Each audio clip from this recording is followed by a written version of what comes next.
Hablan los candidatos.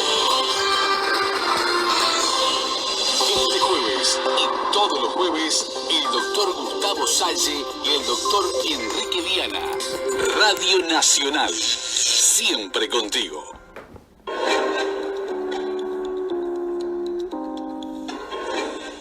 Buen día, amigos. Les habla Enrique Viana. El doctor Salle en este momento está viajando rumbo a Toledo, donde tiene actividad en materia judicial, unas audiencias que allí tenemos. Quizás tendría que hacer como los viejos cronistas del pasado, o periodistas del pasado. Tome lápiz y papel y anote, porque voy a dar algunos datos que quizás tengan que retenernos en escritos para poder luego trabajar sobre ellos. El primer dato que voy a dar hoy es un número. Alguno va a querer jugar a la quiniela seguramente con ese número. 197.753. 197.753. Tras varios días de jornada de conteo de los formularios donde están las firmas contra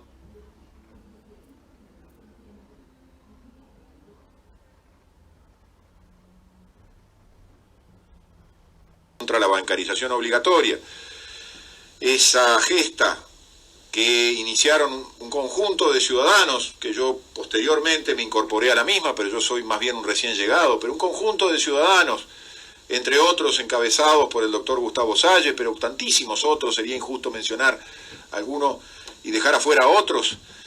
Y sí, se hizo en el día de ayer, 1 de mayo, un conteo con voluntarios. Creo que andábamos alrededor de las 25 personas. Otra vez me vuelvo a incluir sin ser muy justo, porque yo no estuve contando, pero sí estuve acarreando en algún momento.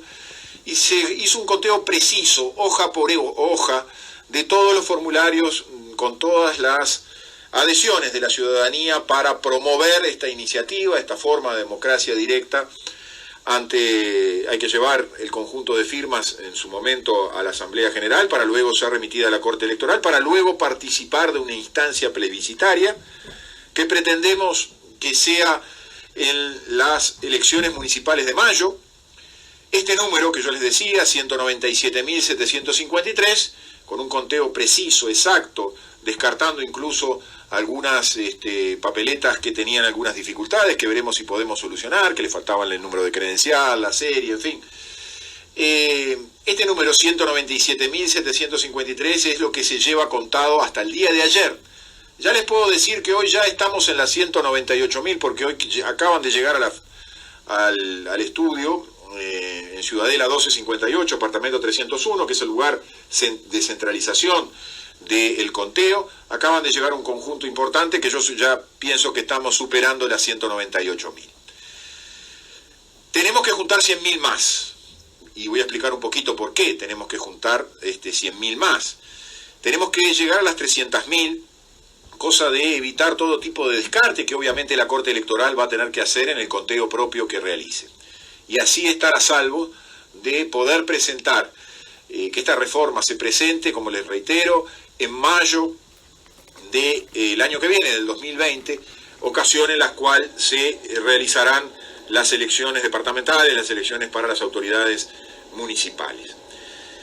Algunas cosas a decir con respecto a esto. Primero, un agradecimiento profundo a toda la gente que estuvo hace varios días que inició el conteo.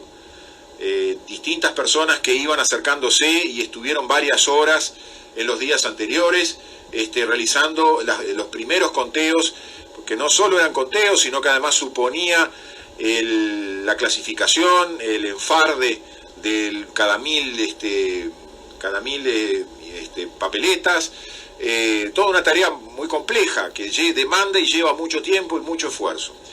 Ayer, 1 de mayo, ya les digo, casi 25 personas estuvieron trabajando para poder culminar con ese conteo y contar estas 197.753 papeletas con la voluntad de la gente que no quiere la bancarización obligatoria y que está promoviendo de esta manera iniciativa popular, iniciativa democracia, democracia directa, pónganle el nombre que ustedes quieren, en busca de la libertad. Hay que seguir hay que seguir juntando. Y la idea nuestra es que en este próximo mes poder llegar a aproximarnos a esas 300.000 firmas. Que además no impide o no impediría que luego se consiguieran más todavía. Pero lo importante es llegar a ese número, que no es un número mágico, sino que es un número realista para evitar cualquier tipo de sorpresa. Entonces la idea es, en este mes que comienza, poder tener los días viernes para recibir firmas, mándenlas de cualquier punto del país, bajan la papeleta de cualquier buscador, ponen no a la obligatoriedad de la bancarización, no a la obligatoriedad de la bancarización, ponen en Twitter también no a la obligatoriedad de la bancarización, ponen en Facebook también no a la obligatoriedad de la bancarización. En cualquiera de esos lugares van a acceder a la página respectiva desde la cual ustedes pueden bajar la papeleta y inmediatamente incorporar con su letra a mano, incorporar el número, el nombre completo, la serie, el número de la credencial y firmarla. Firmarla lo más parecido a lo que ustedes firmaron en su momento cuando le dieron el documento de la credencial, para que exista en ese sentido una equivalencia fácilmente comprobable por quien vaya a controlar de parte de la Corte Electoral. Es fundamental en este mes tratar de llegar a ese número de 300.000 y entonces estar ya prontos para la pelea por la libertad que se va a terminar dando en mayo del año que viene, donde se necesite la mitad más uno de los votos para conseguir de una vez por todas dejar sin efecto este atropello, ¿no? El otro día veía que alguna información oficial de AEBU decía: por suerte no va a salir esta retrógrada reforma. Y yo digo, ¿es el mismo AEBU de todos los de vieja data? Yo pienso que sí, que es el mismo AEBU, ¿no? Aquel que en algún momento fue muy protagonista porque pedía la nacionalización de la banca, ¿no? Es el mismo gobierno cuyos integrantes, muchos de ellos, participaron del asalto de la financiera Monti. Es el mismo gobierno que se dice todavía tiene el tupé de decirse que es de izquierda, el que está favoreciendo a los bancos, al sistema financiero. Señores, esta es una lucha por la libertad y muy probablemente estos que asaltaron la financiera Monte en su momento, estos que pedían la nacionalización de la banca, estos que venían en nombre de la liberación nacional, quizás ya en aquel tiempo, yo no tengo empacho en decirlo, eran enemigos de la libertad. Y si hay algo en lo cual yo puedo marcar coherencia, es que siguen siendo enemigos de la libertad. Cuando nosotros protagonizamos esta gesta, y digo nosotros porque me siento parte de la misma, aunque soy un recién llegado, en el sentido de ir contra la obligación de tener que, de todas formas, en la relación empleador-empleado, en la relación de las pasividades, tener que tener un tercero que se meta en mis cuentas, que se meta en mis números, que se meta en mi trabajo, en el sudor de mi frente, y ese tercero sea una institución financiera, del sistema financiero. Bueno, cuando nosotros iniciamos este camino, lo iniciamos en función de la libertad. ¿Y quiénes saltaron en contra de este accionar por la libertad? Los enemigos de la libertad. Y los enemigos de la libertad siguen siendo los mismos. Los que eran los del pasado siguen estando hoy en el gobierno, siguen siendo los enemigos de la libertad. En el pasado nos decían que eran los enemigos de la libertad porque querían un Estado todopoderoso, un Estado totalitario, omnipresente. Hoy quizás quieran eso también, pero al servicio del sistema financiero internacional, al servicio de los bancos. O sea que ese totalitarismo ya no es un totalitarismo invocando la voluntad popular o la voluntad del pueblo o del proletariado, sino que es un totalitarismo invocando la voluntad del sistema financiero, de los grandes banqueros, de las grandes corporaciones.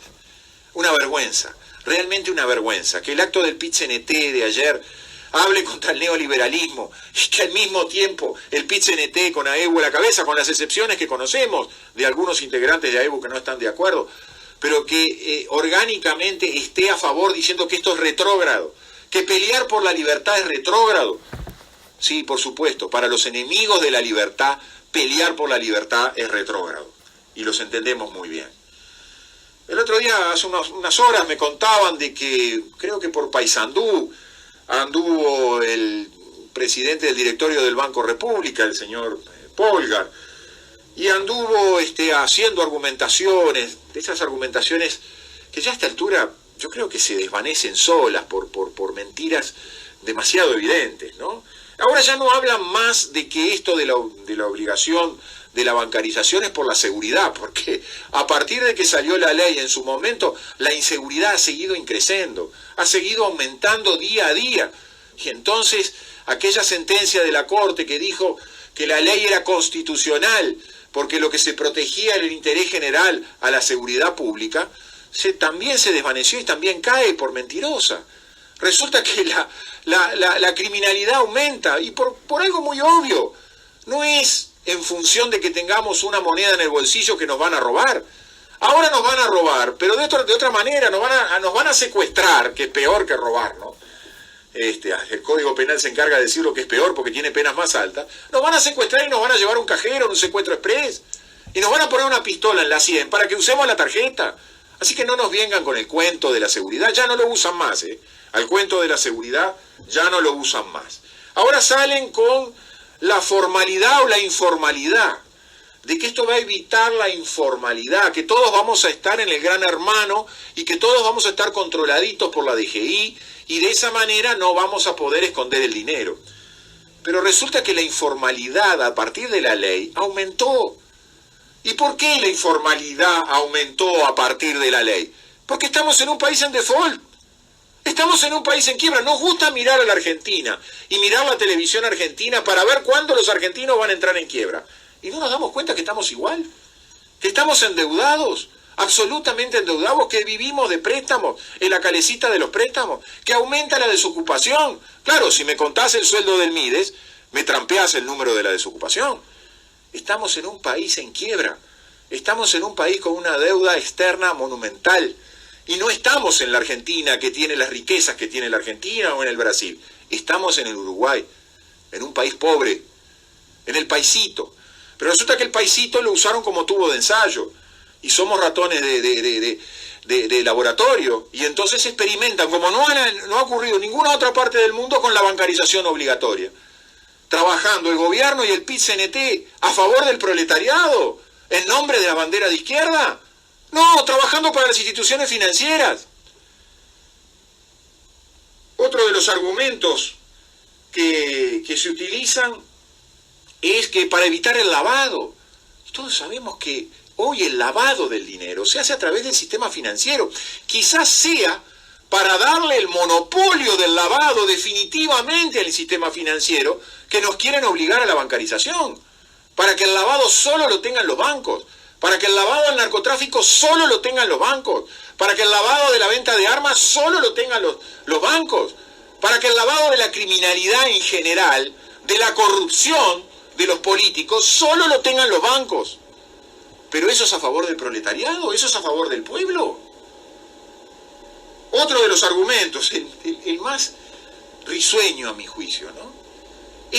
Han aumentado las utilidades de los bancos a partir de la ley de bancarización, pero por supuesto, si es una ley para aumentar las utilidades de los bancos, si no es una ley para enriquecer a los bancos, es una ley para enriquecer a los bancos a costillas de empobrecer al proletariado. Es decir, es una ley que no es para nada compatible con un gobierno que todavía se siga pintando con ese barniz, con ese lápiz de labio prácticamente, pintando de izquierda. Se pintan la boquita de izquierda cuando no son izquierda, cuando son un monigote manejado por las grandes corporaciones como UPM o como el sistema financiero entero. Quizás cada día más, porque ahora en estos tiempos electorales hay que pasar la gorra y hay que recoger los millones y millones de dólares que supone una campaña política. Nosotros que somos recién iniciados aquí, nos damos cuenta perfectamente. Toda la plata que se usa por parte de los grandes partidos, Frente Amplio, Partido Nacional y Partido Colorado y Partido Independiente, toda la plata que destinan. Ahora, esa plata no es de los políticos. Esa plata es luego de haber pasado la gorra, como la pasó Daniel Martínez y como la pasó Luis en el Conrad.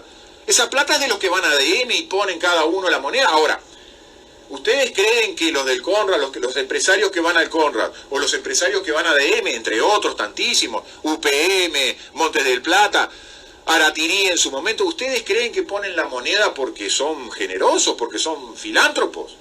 No, ponen la moneda porque yo pongo la moneda y a cambio quiero la prestación de servicios que va a tener el futuro gobernante. Quiero tener el gobernante con el bolsillo lleno porque me está debiendo plata, y cuando está debiendo plata me está debiendo conductas y comportamientos. ¿Y saben cómo se llama eso? Corrupción. Corrupción estructural. La corrupción estructural no nace del Estado, no nace en el Estado. La plantita, la semillita de la corrupción estructural, el plantín, como dicen ahora con respecto a la forestación, ese ya viene armado de los partidos políticos. Desde allí nace la corrupción estructural. Tenemos un grado de corrupción tan importante en el Uruguay, que la corrupción ya no solo se ha vuelto ideología, y ideología que aúna, que junta a todos. Es la ideología del PUNOM, del Partido Único del Nuevo Orden Mundial, esos que se reunieron el otro día en el Palacio Legislativo para impedir que, con la Asociación de Prensa del Uruguay, para impedir que la prensa investigue. ¿Que investigue a quién? A los políticos, a los que cometen los hechos de corrupción, a los funcionarios públicos de alta jerarquía. Se reunieron todos para decir: no nos vamos a agredir, no nos vamos a apuntar con el dedo diciendo que vos sos corrupto y yo soy corrupto. No, todos tenemos muerto en el ropero, no nos vamos a reunir. Silencio, omertá, periodistas callarse, no investigar. Como dijo Gil Iribarne, en este año la Junta Anticorrupción no va a hacer informes sobre los políticos, sobre los ingresos o no ingresos de los políticos, sobre los bienes que tienen o no tienen. ¿Por qué? Porque no agresión. No agresión. Pacto de impunidad. Omertá. Pacto mafioso. Que alguno fue y no se dio cuenta. Raro. Estaba Mr. Bilderberg. El grupo de Bilderberg. El único Bilderberg del Uruguay. Enrique Iglesias. Apadrinando ese pacto de omertá. Y no es extraño. Trabajando también para el sistema financiero, para el sistema corporatocrático. Pero esto que se diga que aumentaron las utilidades de los bancos, y eso es algo positivo de la ley de bancarización. Yo digo, ¿y aumentaron en la misma proporción los sueldos de los uruguayos? ¿Hay más uruguayos trabajando o hay menos uruguayos trabajando? Quizás eso sería lo que habría que ver a la hora de evaluar las bondades, entre comillas, de esta obligatoriedad de la bancarización. Pero siempre hay que poner por delante la libertad. ¿Y saben qué? Siempre hay que poner por delante la igualdad. Ambas circunstancias nos dicen que es el mayor de los atropellos que se ha hecho a través de una ley, es haber establecido esta obligatoriedad. Y en eso voy a lo que quería decirle hace un minuto. La corrupción se ha vuelto ideología, pero una vez que la corrupción primero toma los partidos políticos, luego a través de los partidos políticos llega al poder y toma el Estado, inmediatamente se transforma en ley. Inmediatamente se transforma en sentencias judiciales y por supuesto que en actos del Poder Ejecutivo. Y entonces detrás, y esa sería quizás la definición más gráfica de lo que es la corrupción estructural, detrás de cada acto administrativo significativo, de cada acto de gobierno, detrás de cada acto de sentencia, que en definitiva son actos, de cada sentencia que son también actos de gobierno, detrás de cada ley hay un negociado. Hemos llegado a tener leyes corruptas, como la ley Aratirí, para favorecer a una empresa, el negociado de una empresa muy fuertemente vinculado al Partido Socialista, para poner un ejemplo entre los tantísimos.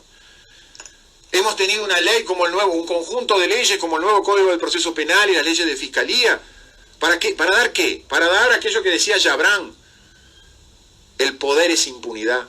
Para darle impunidad al poder. Y de esa manera no tener ningún problema en seguir delinquiendo desde el poder y tener la seguridad de que jamás se va a ir preso, y para eso se creó la Fiscalía General, para que el gobierno decidiera qué se investiga y qué no se investiga, qué se lleva al juez y qué no se lleva al juez, y si hubiera que llevar algo al juez, pactar para que no vaya preso. ¿Le recuerda familiar? Pactar para que no se vaya preso. ¿Le recuerda el caso Sendik? Con todas aquellas idas y vueltas y que no renuncio, que voy, que me amenazan, que no me voy. Bueno, es el mundo de los pactos, es el mundo de las logias, de la orga, es el mundo de los mafiosos. Los mafiosos les encantan los pactos, porque ellos viven de los pactos. Todos los días están haciendo pactos criminales. A las logias también les gusta, porque protegen a los integrantes de la logia. A los clubes de fútbol también, si queremos incorporar todo el mundo de los clubes de fútbol. Bueno, señores, ese no es el mundo en el que queremos vivir. No es el mundo que desde el PBA queremos vivir. Nosotros queremos vivir en el mundo donde se respeten las instituciones, donde el sistema no esté podrido. No somos antisistema. Pretendemos limpiar el sistema de la corrupción. Pretendemos tener un Estado soberano. Pretendemos tener una república con tripartición de poderes, un poder judicial independiente, un poder legislativo también independiente que no abdique, con oposición real, oposición verdadera. Estamos pidiendo oposición verdadera, porque cuando no hay oposición, cuando hay un partido único, nos conducimos también a la tiranía, al poder único. La oposición es esencial y que tiene que funcionar como tal. Ahora, cuando están todos de acuerdo con UPM, cuando están todos de acuerdo con el nuevo Código del Proceso Penal, cuando a ninguno le importa cómo está el Santa Lucía, el río Santa Lucía, del cual bebemos agua y sobre todo beben agua los más humildes, bueno, ahí tenemos otra cosa, ¿no? Y otra vez vuelvo al concepto de tiranía. Les decía que les iba a pedir para anotar y para escribir. Mañana, 3 de mayo, hora 19, en Marcelino Sosa y Avenida Graciada, a pocos metros de la sede del Poder Legislativo, Marcelino Sosa y Avenida Graciada, hora 19, mañana 3 de mayo, se inaugura, como le gusta decir al doctor Gustavo Salle, el centro cívico, es decir, la sede central del Partido Verde Animalista. Los estamos invitando a todos. Vamos a hacer el acto inaugural, merced a la ayuda de muchos, en especial del dueño del local, de mucha gente que ha colaborado en su arreglo y en su limpieza. Tenemos un local tan bien ubicado, como les decía, Marcelino Sosa y Avenida Agraciada. Son todos bienvenidos. Mañana 3 de mayo, hora 19. A partir de esa fecha vamos a tener ese local. Vamos a informar sobre los días que va a estar abierto, pero vamos a tener un punto de referencia esencial donde vamos a seguir dando charlas, donde vamos a seguir conversando con los vecinos, donde cada uno de ustedes podrá acercarse con todas las dudas y con todas las inquietudes y con todo el apoyo y fervor que vienen demostrando para este joven partido en formación, el Partido Verde Animalista. Increíble que allá por el 16, 17 de enero de este año, Gustavo Salle me llama y me dice: me voy a tirar, ¿me acompañás? Parece que hubieran pasado mucho más tiempo. Hemos conseguido en estos pocos días, podemos decir, algo extraordinario: poner en la agenda al Partido Verde Animalista. ¿Y saben por qué pusimos en la agenda al Partido Verde Animalista? Porque no mentimos. Porque a la ideología de la corrupción a la que hacíamos referencia solo se la puede enfrentar con honestidad, con república, con soberanía nacional, con democracia, con libertad. Eso que algunos nos tratan de retrógrados cuando peleamos por la libertad, por la soberanía, de viejos anticuados porque peleamos por la Constitución y por el cumplimiento de la Constitución, por reconstitucionalizar el país. Esos que nos tratan de retrógrados, PIT-CNT incluido, gobierno incluido, nos tratan de retrógrados porque saben, nos identifican como el enemigo, como la verdadera oposición. Y me alegro que los enemigos de la libertad nos identifiquen como el enemigo, a nosotros los defensores de la libertad. Finalmente, otra invitación. Tienen lápiz a mano. El 4 de mayo, o sea el sábado, este sábado próximo, hora 18, va a haber una contraaudiencia que se va a desarrollar en Sarandí Grande. Una contraaudiencia en relación a la instalación de UPM sobre el Río Negro. Muy importante, hemos sido invitados por los organizadores, entre ellos el insigne doctor Helio Oenir Sartú, y vamos a estar acompañando a esta gente con esa iniciativa. Hemos sido invitados como partido político y quien habla va a concurrir a los efectos de hacer una exposición que pueda plantear las cosas en los términos que nos gusta plantearlas a nosotros. Les voy a dar algunos títulos de lo que voy a tratar de referir ese día. Reitero, 4 de mayo, hora 18, la contraaudiencia en Sarandí Grande, ahí a mitad del camino entre Florida y Durazno. Vamos a hablar de lo que significa el Estado socio de las corporaciones. Vamos a hablar de la teoría de las dos mesas, para referir cómo en una mesa se plantean los temas científicos, pero mientras tanto en la otra se están haciendo las manganetas políticas y los negociados corruptos. Vamos a hablar de por qué los contratos de inversión, como dijimos hoy, hemos dicho hoy en varios lugares, son contratos de corrupción. Vamos a explicar qué son y qué significan los contratos de corrupción. Vamos a hablar de corrupción estructural. Vamos a hablar de por qué a los contratos de inversión en otros países los llaman contratos ley o ley contratada. Vamos a hablar de cómo los contratos de inversión anulan los tres poderes del Estado. Y en la letra de los contratos hay un espejo de cómo ir anulando el Ejecutivo, cómo anular el Legislativo y cómo hacer desaparecer el Judicial.